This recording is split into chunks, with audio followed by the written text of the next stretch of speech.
The count is underway in about a dozen metro counties as the state works to verify the results of Georgia's presidential election.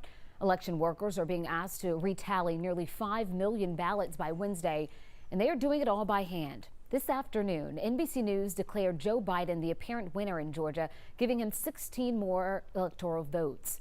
NBC News also called Arizona for Biden last night and this afternoon projected President Trump as the winner of North Carolina.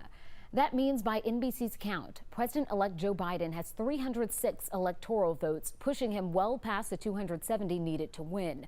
President Trump has 232.